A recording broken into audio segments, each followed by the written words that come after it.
Peace. What up, though? How's everybody feeling out there? This is AHK OC Detroit City checking in for another one. It's Thursday, right? Right? Let's drop the hammer. 357, get loose. That's that shit.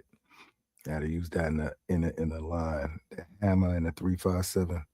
But anyway, welcome to Detroit City. I got a little something in the tuck for y'all, a little something special. And this is kind of funny because I just got to, putting some in the air. Today's episode is The Adventures of Weed Bro and Psychosis. Psychosis, basically. So it's been brought to my attention that long-term marijuana use causes psychosis. I mean, that's news to me because me and a lot of people I know, we've been smoking since our teens. Not bragging about it. I'm just saying. And maybe I, you know what I'm saying? 'Cause I've been known to do some crazy shit and say some crazy shit. And I know I think crazy shit, but I'm aware of that. It's not a detachment from reality. Well, it is. Well, let's get into it. Let's unpack all of this. Therapy. But nah. And let me say off rip, I'm not being insensitive to anyone who has had any episodes of weed, gummies, edibles, in any type of form of marijuana where it had you in an unsafe spot. Yo, my heart goes out to you, and hopefully you got to a point where you better and leave that shit alone.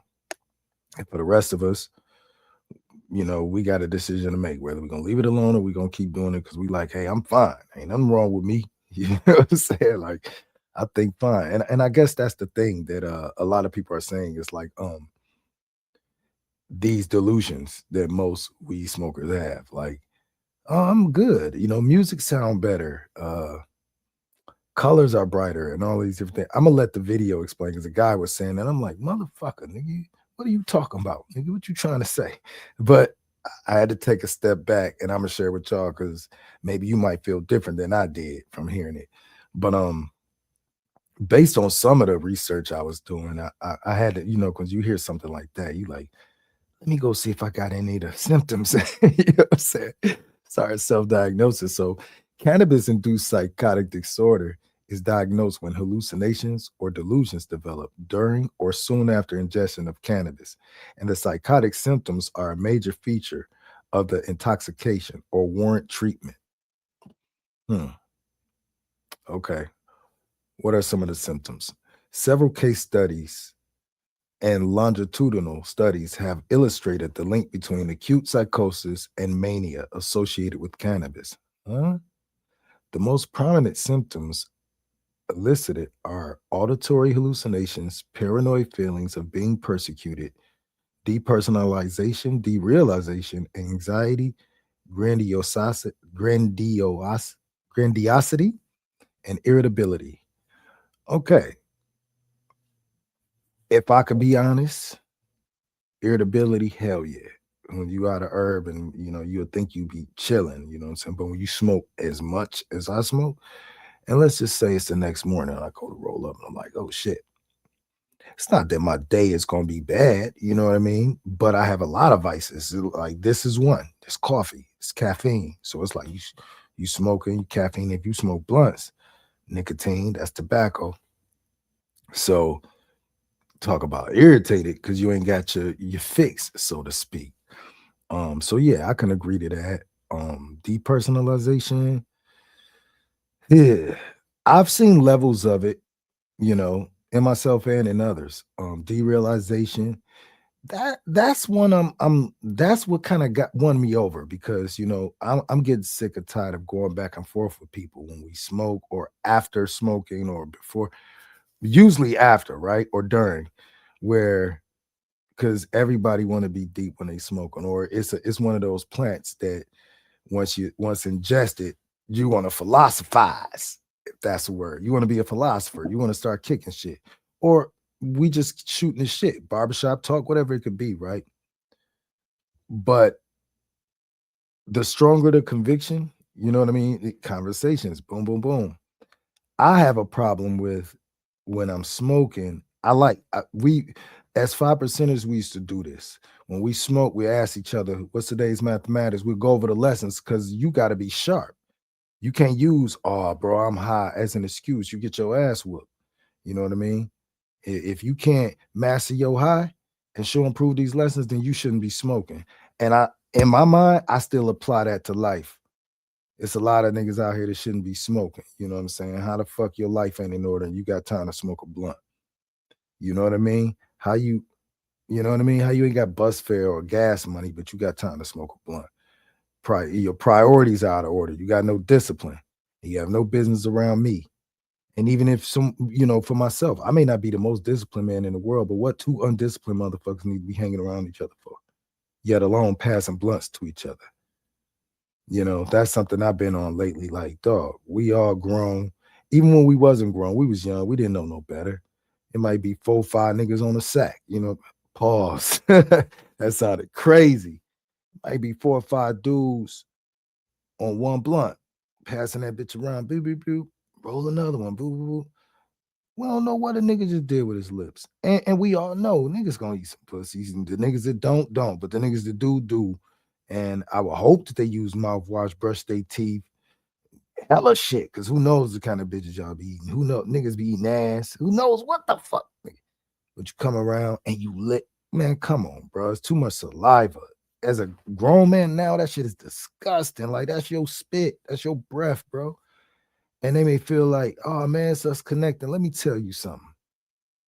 As much as we like to think we the same, we not the same. It's not like our ancestors they used to smoke. They were all in that same environment. They all ate from the same diet. And whatever a nigga did in his own personal business, I will hope that the community was that close enough where a dude could tell you, nah, bro, I can take my wife ass. I ain't about to take that blunt.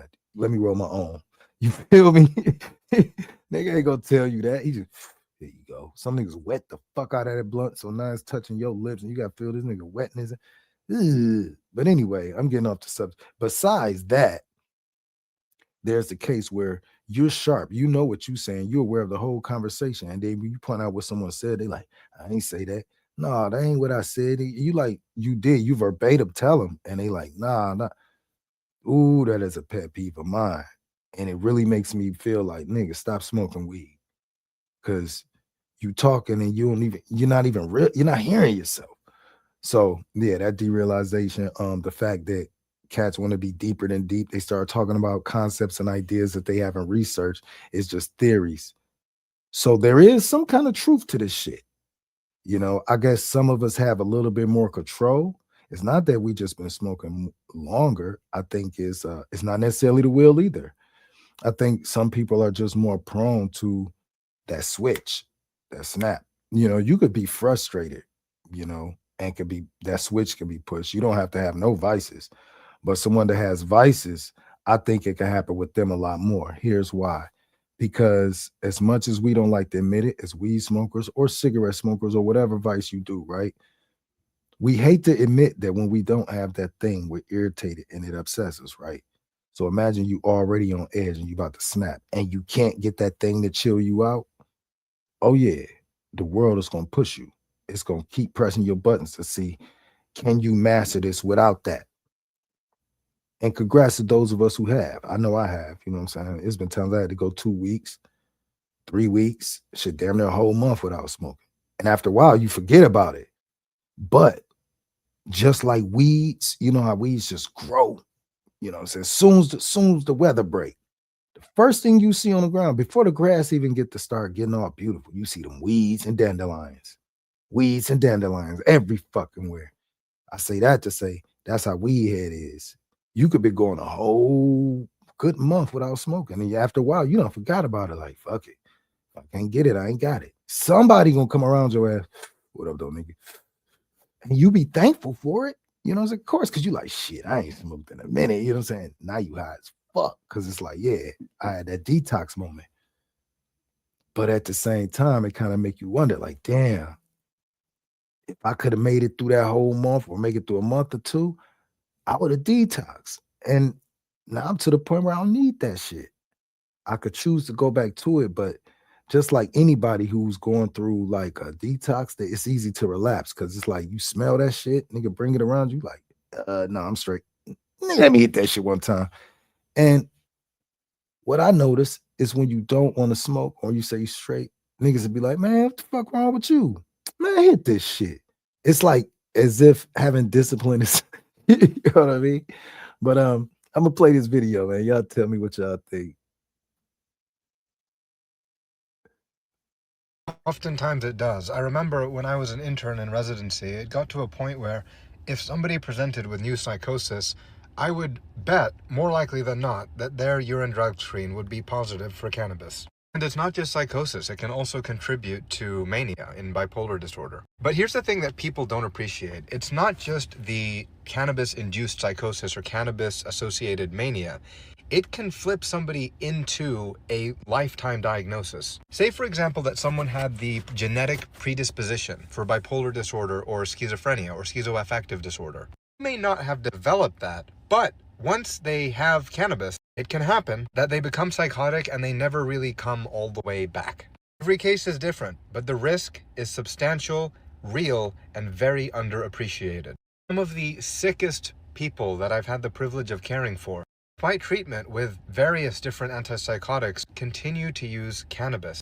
They are hospitalized again and again and again, and they are imprisoned again and again and again, due to being in states of psychosis or mania wherein they can't control their behavior and do things that they really, really regret. The reason why I'm bringing this up is because I recently made a video about the aberrant salience hypothesis of psychosis. It did very well, and I'm grateful to all of you for watching it and for the comments. Many of the comments asked me if cannabis can cause psychosis. But here's the interesting thing. People describe what it feels like to be intoxicated in cannabis. Everyone's description is a bit different, but there are common themes. Colors seeming more rich, music sounding more beautiful, feeling more creative. Interestingly, that's kind of similar to what people describe in the prodromal phases of schizophrenia, because the processes of aberrant salience are the self-same as occur in prodromal schizophrenia when one uses cannabis. A lot of the comments asked that people had tried cannabis and they said it felt kind of like that, and I'm like, yeah, it is. It's actually really similar. One of the basic tenets of neuroscience is that neurons that fire together wire together. So you can imagine if you start your cells firing together by smoking cannabis, sometimes they wire together into a durable phenotype of psychosis, particularly if that genetic predilection was there. I want to hear your thoughts. If you or a loved one have had experiences related to this, please share so we can all learn. Because I think this conversation is not had enough. And unlike smoking, where there's black box warnings for lung cancer on all of the boxes, people are buying cannabinoid products, no idea that it could ruin their entire life. Look forward to hearing your thoughts in the comments. Cannabis can cause psychosis. I'm sorry to say that, you know, I don't know who he been around for real. And let me just say this. It's just like sizing anything up. He looked like one of the people you wouldn't smoke with. You can't get weed to that dude. And that's not too stereotype like nerds. Look at me. I got my yezzers on. You know what I mean? My regular readers and shit. But my man looked like one of them ones that he have a meltdown. Like he'll start seeing computer chips and numbers and just be like, oh my God, I'm freaking out. Like, oh my God. Like, dog, chill. It's weed. Somebody done smoked some Maui Wowie with that nigga. Like, I ain't smoke no Reg. He ain't start off like back in the days. Reggie's and graduate. Somebody started off with some loud right off rip. Fuck this. I think that's the issue. You know what? As I was saying that, being funny, I think that's the issue, yo. This new era of weed smokers, y'all didn't get to come through the gradual stages, you know what I'm saying, of when it was more natural. You had hella seeds and sticks in your shit. Chocolate tie and all of that. When Gans first hit, oh man, y'all have no idea. Talk about fried. Nigga, the only psychosis was sleep and eating. Wasn't no fighting. Wasn't no mania. You know the mania? We was building on them lessons. Now, if that feels like a detachment from reality, yeah, it was. It was detachment from this so-called reality. We was building our own. Until this day, that's what I use marijuana for. I use it to lift the veil. You know what I mean? So I can see reality for what it truly is. Again, that may sound delusional to someone. I couldn't say that shit to a therapist or a nurse because they'd be like, yeah, that's the effects of marijuana. I was like, nah, I'm like this even without marijuana. Guarantee you, I go a whole week straight. I'm still going to be esoteric. I'm still going to be out there, as they say, not going to be normal. You know what I'm saying? Like, maybe that's the effects of marijuana smoking so long. Like, I'm permanently damaged. But I can remember before I even had or been introduced to anything, I've been this way. I was a weird kid, you know, and I'm a weird adult. It's okay. It happens. But anyway, yeah, everybody can't do everything. Like drinking. I'm not a drinker. I know if I drink, I'm gonna get frisky with some ladies, or I'm gonna get I'm light skinned, so I'm gonna end up fighting or some shit. I don't want to do none of that. I like to be in my right mind. Now with herb, I know my limits of herb. All them dudes that like to float blunts around, one, two, three. I'm straight. My heart can't take that. I don't. How high are we trying to get? You know what I'm saying? And then once the conversation start getting stupid, I don't want to be around anyway. You know what I'm saying? Chances are, if I didn't smoke weed, we probably wouldn't even see each other anyway. That's the sad part. It's like most of the relationships be centered around that. Like that's my man's, that's my man. But really, we just smoke together and talk shit. We ain't really doing nothing that's really fruitful together. And I know that's gonna hurt a lot of feelings, and it's like, but that's really what it is. And that it ain't no love lost. Like the love is there, but it's like really we bonded over weed, yo. You know what I'm saying? Of course, things come through there is like, manhood, or you may have children. I got children, or we met at this job and we smoked together on our lunch break. But that's the thing that bring people together, like music. You know what I mean? It don't get to the core of who a person is, and nor can you really expect to. It's an individual walk. That's why I respect the Rasas and how they respect it as a sacred plant. It's a holy sacrament. You know what I mean? So when you ingest it, it's for you to meditate with your eyes open. You know what I mean? To just vibe out and feel nature. But I will take in consideration what my man say, because like I said, there are people going through it, and I've seen and I've heard cases close to home of people's children being hospitalized after eating the edible, being around friends, and they friends basically didn't do shit. So educate your children about all these drugs out here because they you ever seen them whippets? These niggas out here huffing gas. You know what I'm saying? That ain't nothing new either, but the level of which somebody they taking it now and the level of how strong this weed is, you gotta be careful, man. That shit will lay you on your ass. I've been smoking all my life, and some of this shit I just can't fuck with. You know how they got the tiers, first, second tier. I be like, man, give me that first tier. I'm trying to do nothing else. Yeah, man. Anyway, it is what it is. If you choose to, use caution. Edibles and shit, 20 milligrams. If that's too much for you, stay away from it. Everything is labeled, dog. If you're gonna go to the dispensary. Nowadays, I wouldn't buy shit off the street.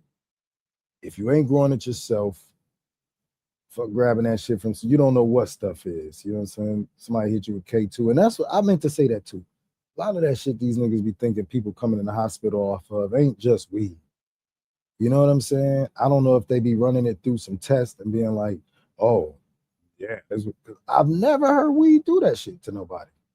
So it's like, what really are they smoking? Is it K2 laced with weed? Some kind of spices? I don't know what it is. But y'all be safe out there. Also be dangerous as well. This is Detroit City. Peace.